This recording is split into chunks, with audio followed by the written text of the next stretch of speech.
अस्सलाम वालेकुम। तो आज जो हम डिजीज़ डिस्कस कर रहे हैं उसका नाम हुक्म है और इसको कहते हैं हाइपरट्रॉफिक ऑब्स्ट्रक्टिव कार्डियोमायोपैथी।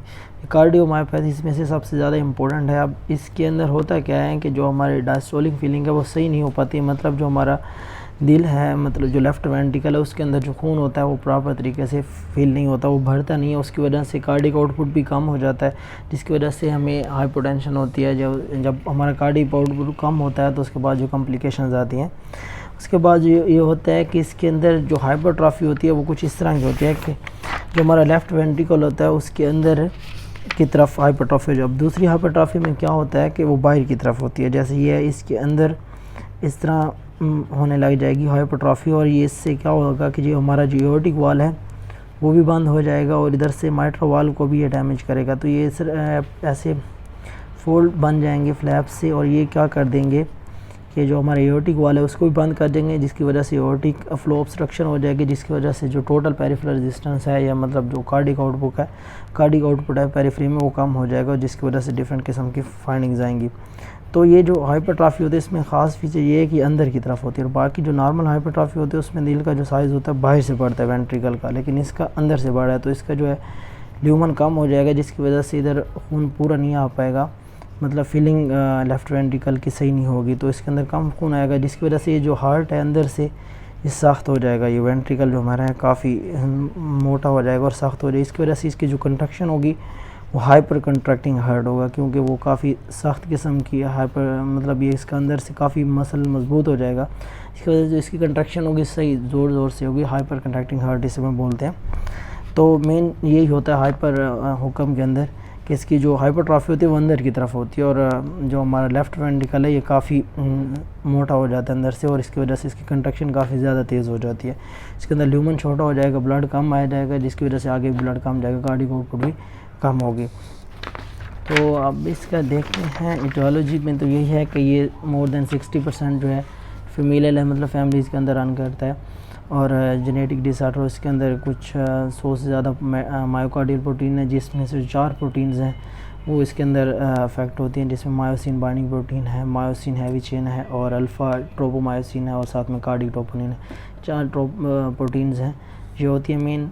उसके बाद इसके आ जाते हैं क्लिनिकल फ़ीचर्स। क्लिनिकल फ़ीचर्स में ये होता है कि इसके अंदर जो ये यंग एज में हमेशा होती है, 20 to 40 तक होती है, उसके बाद ये लेटर एज पे नहीं होती। उसमें जो इसके कार्डिक फ़ीचर्स में मेन है कि सडन कार्डिक डेथ होती है, मतलब एक बंदा है अचानक, उसे कोई मसला भी नहीं था और वो मतलब एक बच्चा है जो फुटबॉल खेल रहा है, ऐसे कोई बंदा है चल रहा है, उसकी डेथ हो जाती है, तो उसकी जो मेन वजह होती है वो हुक्म ही होती है। तो यंग एज में होता है, 20 to 40 एज में होता है। बाकी इसमें जो फाइंडिंग्स आएंगी वो शार्टनेस ऑफ ब्रेथ होगी, और उसके बाद आता है इसके अंदर सिनकोपी, बेहोश हो जाना, चेस्ट पेन होगा, क्योंकि इसमें जो है कार्डिक आउटपुट कम हो रहा है, जिसकी वजह से प्रॉपर ब्लड की सप्लाई नहीं जा रही, तो चेस्ट पेन हो रहा है। साथ में पल्पिटेशन हो रही है, क्योंकि ये हाइपर कंडक्टिंग हार्ट है, तो बार बार दिल बहुत ज़्यादा धड़क रहा होगा बहुत स्पीड से। तो उसके बाद जो डिजीनेस भी इसमें होता है कि ब्लड सप्लाई जो ब्रेन को, क्योंकि कार्डिक आउटपुट कम है तो हर तरफ खून कम जा रहा होगा, तो उसकी वजह से फाइंडिंग्स आएंगी। बाकी ऑन एग्जामिनेशन करते हैं तो जर्की पल्स मिलती है। इसमें जर्की पल्स में क्या होता है कि जब आप पल्स पे हाथ रखते हैं तो पल्स जो होती है आपके फिंगर को बहुत दफ़ा ऐसे टच करेगी और फिर नीचे आ जाएगी, मतलब इसमें होता है कि स्ट्राइकिंग जो होती है बहुत ज़्यादा दफ़ा आपको फ़ील होगी, जब आपने फिंगर रखी होगी पल्स के ऊपर तो बहुत ज़्यादा दफ़ा फ़ील होगी, तो उसे जर्की पल्स बोलते हैं। ये इसकी स्पेशल फ़ीचर है, सिर्फ हुक्म के अंदर ही आपको जर्की पल्स मिलती है, बाकी कहीं भी नहीं मिलती। उसके बाद जो है पैन सिस्टोलिक मरमर होता है और इजेक्शन सिस्टोलिक मरमर। जो पैन सिस्टोलिक मरमर है ये माइट्रल रिगर्जिटेशन होगी, जैसे उधर हाइपरट्रॉफी हुई उसने माइट्रल वाल को डिस्टर्ब किया, उसकी वजह से रिगर्जिटेशन होगी, और जो हमें मरमर उधर मिलता है वो हमें मिलता है पैन सिस्टोलिक मरमर। और दूसरा जो है लेफ़्ट वेंट्रिकल और आउटफ्लो जो ऑब्स्ट्रक्शन होती है एओर्टिक वाल की वजह से, उधर हमें मिलते हैं इजेक्शन सिस्टोलिक मरमर। तो ये इसके स्पेशल फीचर हैं, जर्की पल्स हो गया, पैन सिस्टोलिक मरमर हो गया, ये इजेक्शन सिस्टोलिक मरमर हो गया। उसके बाद आ जाती है इसकी इन्वेस्टिगेशन। अब इन्वेस्टिगेशन में तो चेस्ट एक्सरे करवाते हैं, लेकिन चेस्ट एक्सरे इसमें नॉर्मल होता है, ईसीजी करवाते हैं, तो लेकिन ईसीजी पे इतनी खास को फाइंडिंग्स नहीं आती। इसमें बस लेफ़्ट एक्सिस डेविएशन आता है, ज़्यादा लेफ़्ट वेंट्रिकल की हाइपरट्रॉफी खड़ी होती है, लेकिन इतना कोई एग्जैक्ट नहीं है।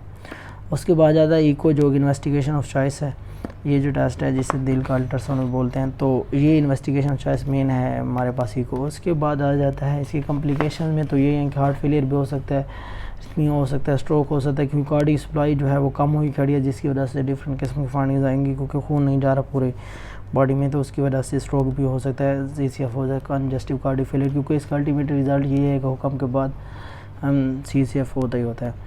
तो ये सडन कार्डियक डेथ इसकी कुछ कॉम्प्लिकेशंस हैं। बाकी जो इसका ट्रीटमेंट है, ट्रीटमेंट में यही है कि आपने बीटा ब्लॉकर जो देखना है, ये रेट कंट्रोल करते हैं, बीटा ब्लॉकर और कैल्शियम चैनल ब्लॉकर जो हैं। कैल्शियम चैनल ब्लॉकर में डिलिज्म और वेराम्पापिल जो है ये 2 ज़्यादा यूज़ होते हैं। उसके बाद रेसोफरामाइड भी है, ये भी रिदम कंट्रोल के लिए। सर्जिकल में एक्टिव सर्जिकल मसल्स जो होते हैं वो आप रिमूव करते हैं, जो अंदर से मसल हुए खड़े होते हैं, ओवर ग्रोथ हुई खड़ी होती है, हाइपरट्रॉफी अंदर हुई खड़ी होती है, तो उसको फिर रिमूव करते हैं। एक ICD एक डिवाइस होती है, इम्प्लांटेबल कार्डियोवर्टर डिफिब्रिलेटर होता है, ये भी यूज़ किया जाता है इसके लिए इमरजेंसी कंडीशन में। उसके बाद ड्यूल चैम्बर पीसमेकर होता है। ये इस तरह के कुछ ट्रीटमेंट है, लेकिन मेन जो इसमें ज़्यादा यूज़ होते हैं वो बीटा ब्लॉकर ही यूज़ होते हैं। तो अमायोड्राइन वगैरह भी यूज़ होती हैं, या डिसोफ्रामाइड, ये एक ही चीज़ है, अमायोड्राइन या डिसोफ्रामाइड, ये एंटी रिदमिक ड्रग्स हैं और ये रिदम कंट्रोल के लिए यूज़ हो जाती हैं।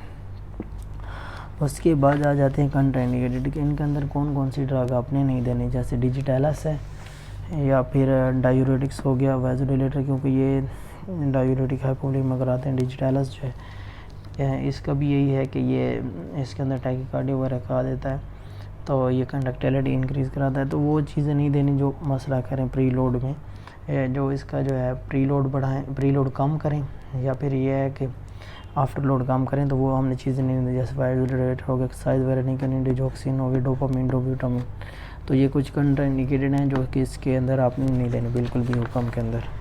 तो ये एक छोटा सा रिव्यू है हुक्म के बारे में। इसके ये अंदर यही होता है कि नॉर्मल डायस्टोलिक फीलिंग होती है कि दिल के अंदर हमारा जो है हाइपरट्रॉफी खड़ी, तो उसकी वजह से जो लेफ़्ट वेंट्रिकल है उसकी फीलिंग प्रॉपर तरीके से नहीं होगी, तो आगे कार्डियक आउटपुट भी नहीं होगा और सही तरीके से पंप भी नहीं करेगा हमारा दिल, तो उस वजह से फिर डिफरेंट किस्म की फाइंडिंग्स आती हैं।